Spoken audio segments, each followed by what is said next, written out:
Hello friends, எல்லாருக்கும் வணக்கங்க. கலாஸ் ரெசிப்பியில் இன்னைக்கு கோலா உருண்டை எப்படி டேஸ்ட்டாக பண்ணுறது இந்த வீடியோவில் பார்க்கலாம் வாங்க.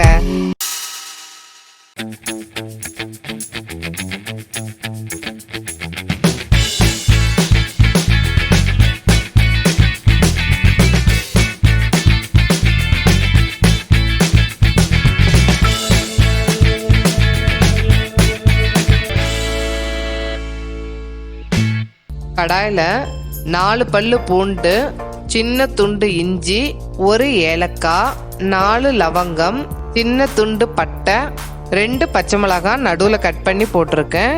1/2 டீஸ்பூன் ஜீரகம், 1/2 டீஸ்பூன் சோம்பு, 2 டீஸ்பூன் பொட்டுக்கடலை, 2 டீஸ்பூன் துருவின தேங்காய் சேர்த்து ஸ்டவ்வை மீடியம் ஃப்ளேமில் வச்சு வறுத்து எடுத்துக்கோங்க. மசாலா எல்லாம் அளவாக போட்டால் தான் நல்லாயிருக்கும். வறுத்துட்டோம். இதை மிக்ஸி ஜாரில் சேர்த்து பவுடர் பண்ணிக்கோங்க. தண்ணி எதுவும் சேர்க்க வேண்டாம். இது இருக்கட்டும்.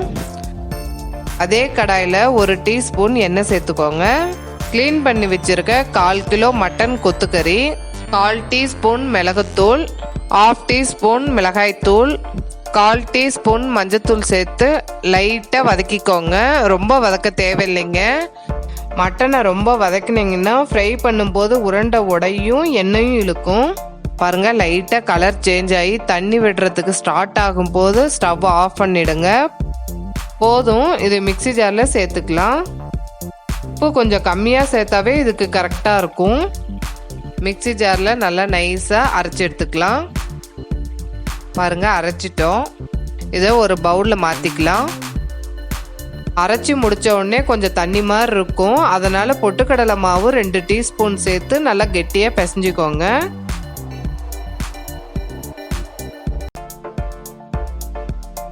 பாருங்க, மாவு கொஞ்சம் கெட்டியாயிடுச்சு. இப்போ உருண்டை பிடிக்க ஆரம்பிச்சிடலாம். இந்த மாதிரி எல்லாத்தையும் உருண்டை பிடிச்சிக்கோங்க. இப்போ ஃப்ரை பண்ண ஸ்டார்ட் பண்ணிடலாம். எண்ணெய் நல்லா காஞ்ச பிறகு ஸ்டவ்வை மீடியம் ஃப்ளேமில் வச்சு இந்த உருண்டையை போடுங்க. 1/4 கிலோவுக்கு அப்ராக்சிமேட்டாக இந்த சைஸில் 16 உருண்டை கிடைக்குங்க. எல்லாம் ஃப்ரை ஆன பிறகு லைட்டாக திருப்பி போடுங்க. ஃப்ரை ஆகாத முன்னே எடுத்தீங்கன்னா உடஞ்சிரும். பாருங்கள், ஃப்ரை பண்ணிட்டோம். அவ்வளோதாங்க, மட்டன் கோலா உருண்டை ரெடி. இது வாங்க கட் பண்ணி பார்க்கலாம். பாருங்கள், மேலே கிறிஸ்பியாகவும் உள்ளார சாஃப்டாகவும் இருக்குது. அவ்வளோதாங்க, இது ரொம்ப டேஸ்ட்டாக இருக்கும். இதை நீங்கள் ட்ரை பண்ணி பார்த்துட்டு உங்களுடைய கமெண்ட்ஸை எனக்கு ஷேர் பண்ணுங்கள். இந்த வீடியோ உங்களுக்கு பிடிச்சிருந்ததுன்னா கலாஸ் ரெசிபிக்கு சப்ஸ்கிரைப் பண்ணுங்கள். பெல் ஐக்கானை கிளிக் பண்ண மறந்துடாதீங்க.